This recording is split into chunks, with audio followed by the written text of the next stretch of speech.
Hello and welcome to another inspiring edition of Diaspora Network, the program where we celebrate Nigerians making remarkable strides around the world.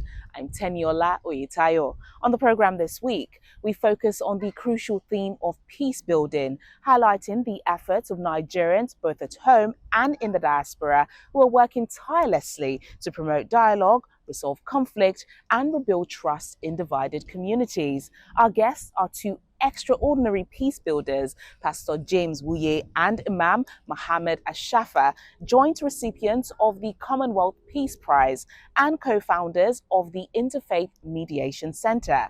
But before we hear their incredible story, let's take a look at some of the latest diaspora news making headlines. A research archaeologist at the British Museum, Dr. Abidemi Babatunde Babalola, has won the 2025 Dan David Prize, the largest history prize in the world. Each year, up to 9 researchers receive $300,000 each in recognition of their groundbreaking work. Dr. Babalola was honored for his pioneering research, which proved that glass bead production in Africa, specifically in Ile-Ife, is indigenous. With a research career spanning over 2 decades, Dr. Babalola's work includes extensive excavations in Ile-Ife, as well as prestigious fellowships at the Harvard University and the University of Cambridge. His research has earned him multiple accolades, including the Conservation and Heritage Site Award from the Archaeological Institute of America, AIA. Author Abi Dare, who has been named the first ever winner of the Climate Fiction Prize, a new literary award recognizing the best UK published fiction addressing the climate crisis. Her novel, titled And So I Roar, was selected from an all-female shortlist unveiled in March, following a year-long judging process led by literary and climate experts. A law graduate, Dare was awarded the £10,000 prize at a ceremony in London. And So I Roar explores the lives of rural women and girls in Nigeria whose daily realities are shaped by environmental collapse. Nigerian-American basketball player Kiki Iriafe has been named the WNBA's Kia Rookie of the Month for May 2025. Washington looking to build on it here. Iriafe with the catch. Crafty post moves by Kiki.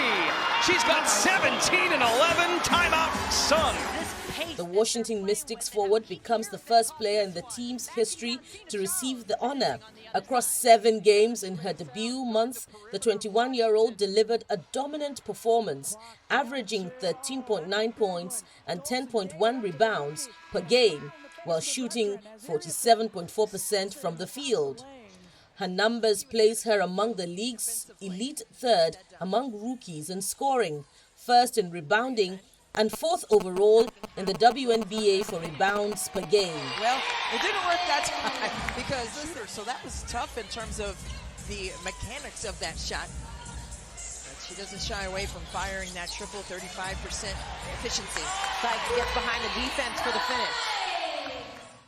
And Ira Starr marked a major career milestone at the 2025 BET Awards, taking home the award for Best International Act, her first win at the event.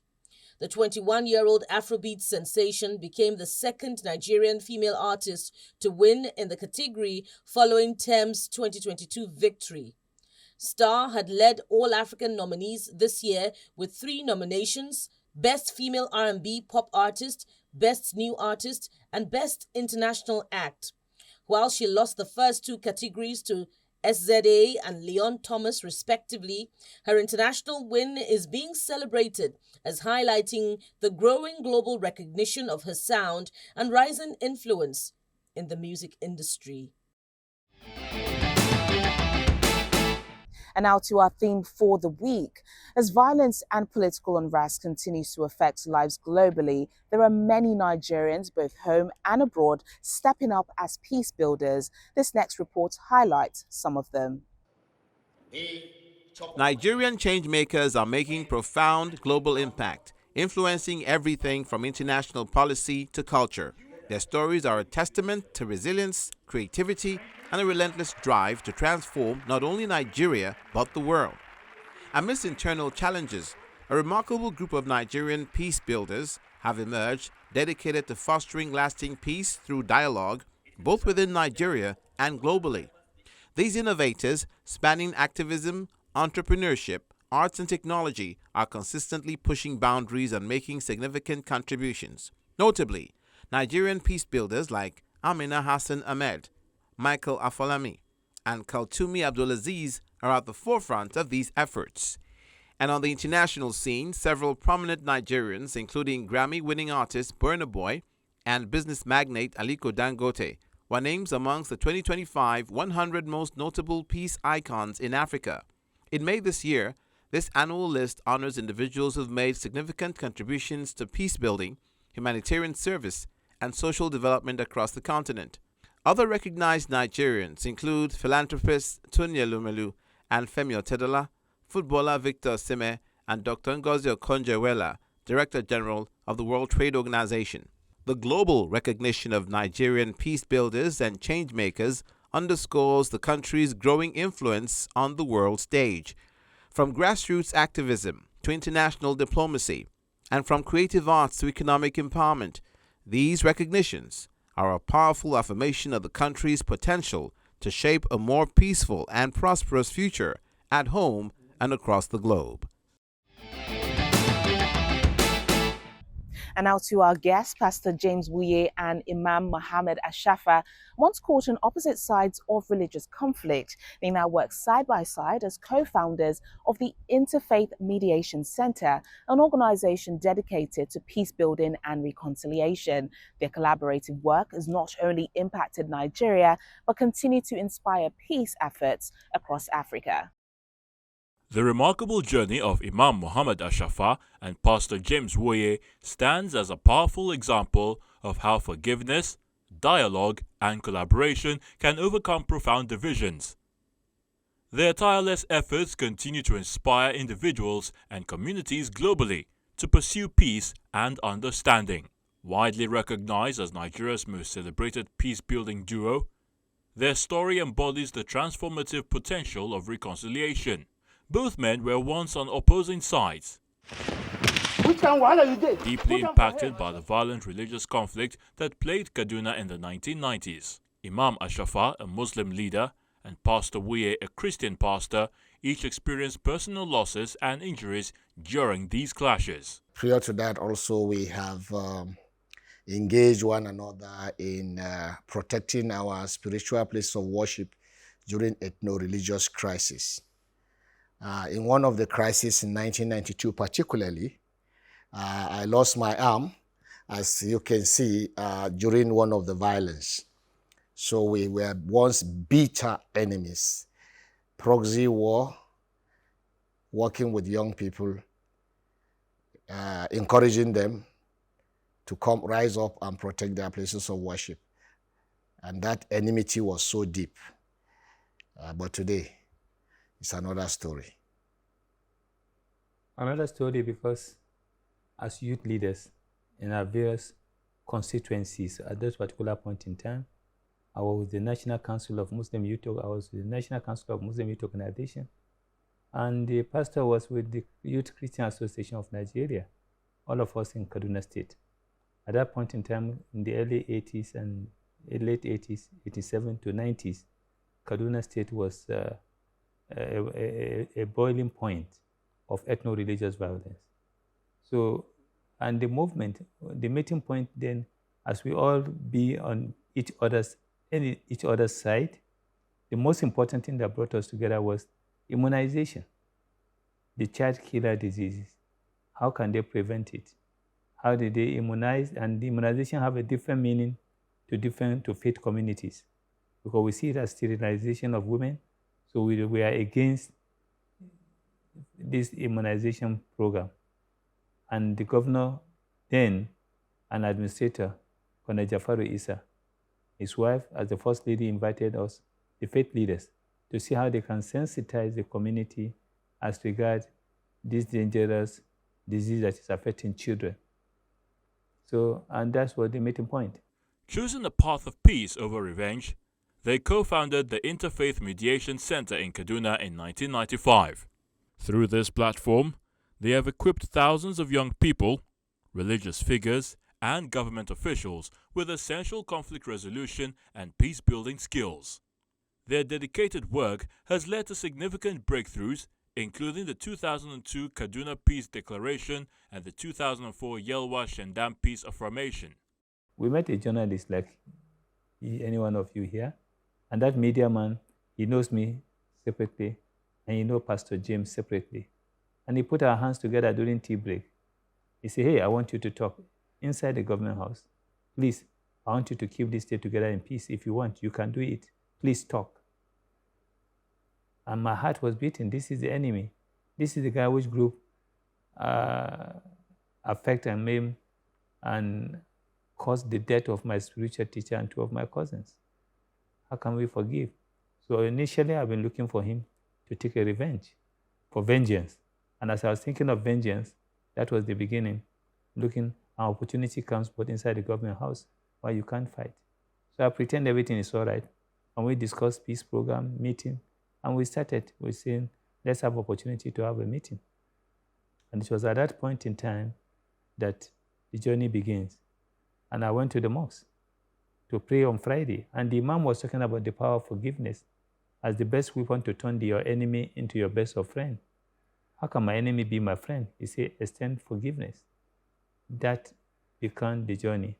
He said, I cannot be true to my faith if I didn't forgive those who have persecuted me. The Imam was just watching me, talking directly, as if he knows what was going on in my heart. And I decided to, I want to be a good Muslim. But how can I be a good Muslim if I didn't forgive? How can I forgive those who have persecuted us? And that was the beginning of the journey. I started to be a true Muslim as a youth leader 30 years ago. I choose to forgive and to think of how we can build Kaduna city together again as a city of love and brotherhood.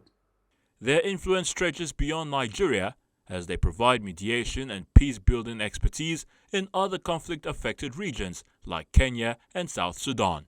Their story gained global recognition and was prominently featured in the acclaimed 2005 film The Imam and the Pastor, which premiered at the United Nations.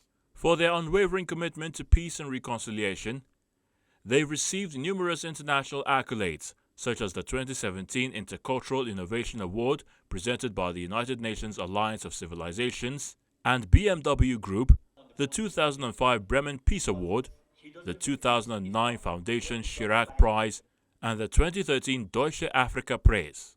Their most recent honor, received in March this year, is the inaugural Commonwealth Peace Prize. This award, in partnership with the Khalili Foundation, celebrates those who promote dialogue and conflict resolution, strengthening the Commonwealth's vision for a more peaceful and inclusive world. Along with the award, they also received £50,000 to expand their vital ongoing work.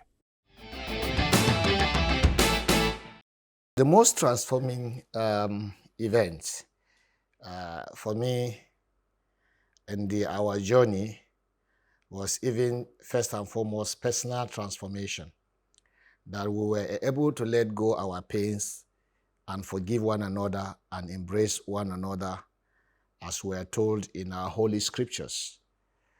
We have hated before, but now we love each other so much that we telepathy. If you want, you can try a question, take me out, ask him one question, and when I come back, ask me the same question. I may get it 80 to 85% or even 90. That's the level of relationship that we have built. That is key to me. And then if you talk about the most transforming event was when we brought over 50,000 people at the Murtala Muhammad Square in Kaduna, Nigeria, during the time of the Governor Ahmed Makarfi, where they signed a peace pact. It's called Kaduna Peace Declaration of Religious Leaders. And that signing of the peace pact brought peace to Kaduna for 9 solid years.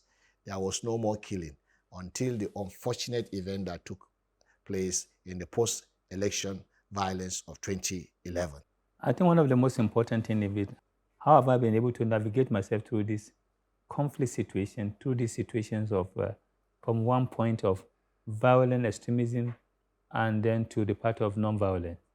I think one of the most important things was actualization, that religious leaders are divided into three. You have the good, the bad, and the ugly religious leaders. The good teaches the ideal of religious tradition. The bad are incapable religious leaders who think they know everything, and they sit down on the driver's seat and give fatwas. And the ugly religious leaders are mischievous religious actors. They know the scripture. In fact, they are moving encyclopedia, but they are possessed by greed and selfishness. They legitimize illegitimacy, haramize what is halal, or halalize what is haram. So therefore, this group of people, they are those who move into politicization of religion and religionization of our political process. Keeping hope alive is what keeps us going. We have what we call created a mindset. Our mindset is transformed, and we have a resilient spirit. And in our resilienceness, we are tenacious in what we pursue. Let me say, sometimes you have completed a process of healing the rift between people disputing. Then suddenly, a careless statement from somebody who does not understand the value of human life can set you back 20 years. But the tenacity and resilience is that never give up on the process of peace building.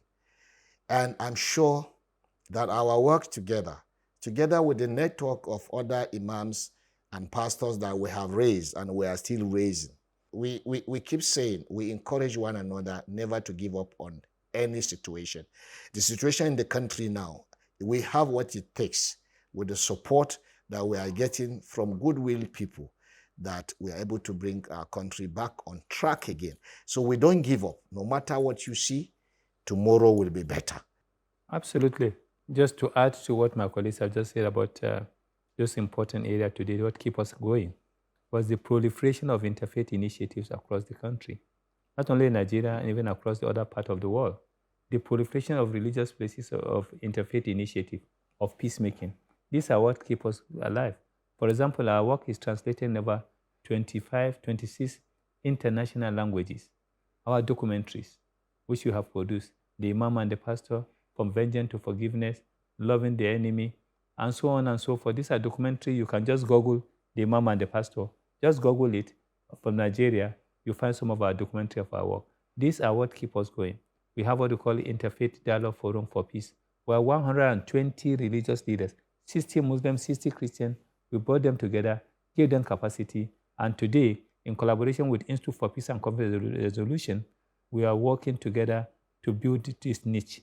These are Hope Alive, where you can see these 120 religious leaders under inter-religious dialogue across culture and civilization. They are doing that on that particular field.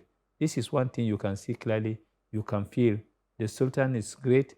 The Cardinal Onayeka, we are so grateful to them for supporting us at the time we needed this support so much in all our initiatives. But we are glad that the religious leaders now are on the front seat, driver's seat, driving peace, using models of using what we call divine influenced messages, using divinity to get compliance. And we have found it very effective everywhere we go. The Commonwealth Peace Prize, which is the inaugural Commonwealth Peace Prize that we just received a month ago, it was a unique, what does it mean to me? To me, it means so much that Nigerians, in the face of challenges and stereotypes and prejudices about our country, Nigeria, and our citizens, in the case of facing corruptions and scams and fraud, cyber crime, cyber security, today, to say the 56th nation of the Commonwealth sit down together to initiate something like a Nobel Prize. But on their own, they call it the Commonwealth Peace Prize, inaugurated in the first of its kind, and set up a mechanism to identify among the Commonwealth of Nations who or which group or whose individual merit that award. And to go across the wall of Commonwealth and say Nigerians deserve it. And those Nigerians are people from the north, northwest, specifically, that is burdened with what? Burdened with conflict, insecurity, high level of insecurity in the northwest, comes the Imam and the pastor, whose effort and work has been tested, trusted, researched upon, and come out to be a model that can be promoted across the globe. That itself, for me, make the point clear. Make me happy to say, yes, as a Nigerian, I've made my little contribution. Awards are symbolic, and you can also test them and bite them. They can be very strong. Why do I say this?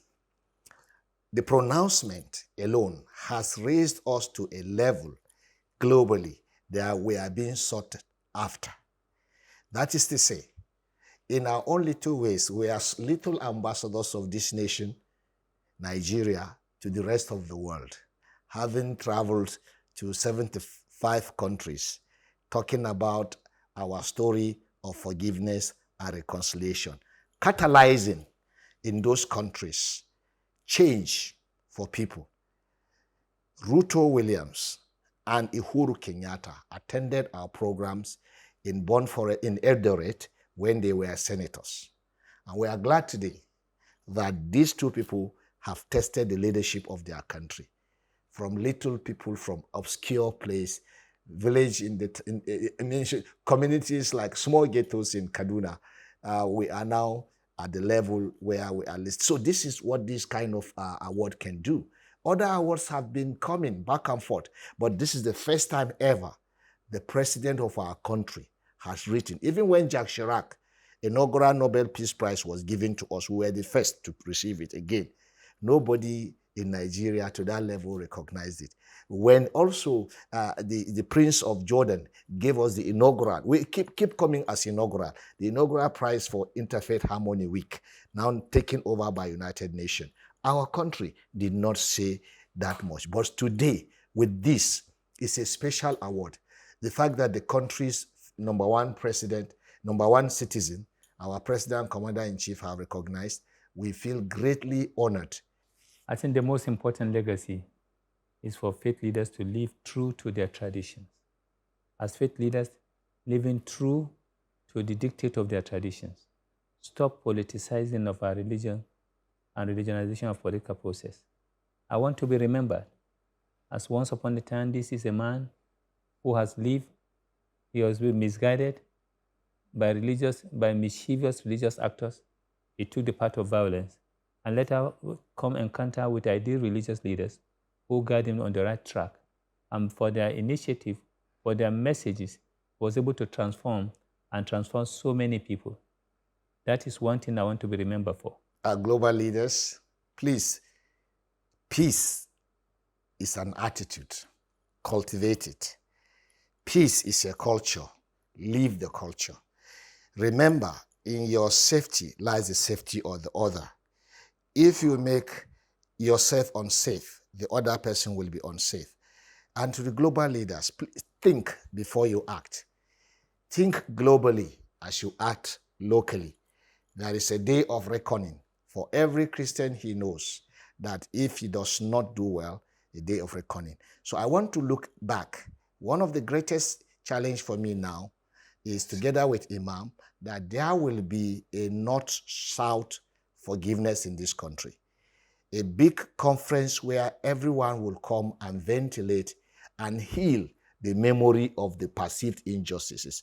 Once that is done, and a monument is raised to commemorate that in Nigeria, my life will have been well spent. And people will look at that monument, say, once upon a time, Nigeria was divided. But today, some two people from somewhere catalyzed, and there is healing, true healing. Because if you don't forgive those who hurt you, neither will your heavenly Father forgive you. It's a condition for making it to the kingdom of God. Islam has taught that. Christianity has taught that. When we begin to live the virtues of those books in making our neighbors, loving them as we love ourselves, then I can go in peace and rest with my Creator. Thank you. This is the partnership for life. And that's all for this episode of Diaspora Network. You can find more stories of Nigerians doing amazing things around the world on our YouTube channel and website, channelstv.com. I'm Teniola Oyetayo. Until next time, bye for now.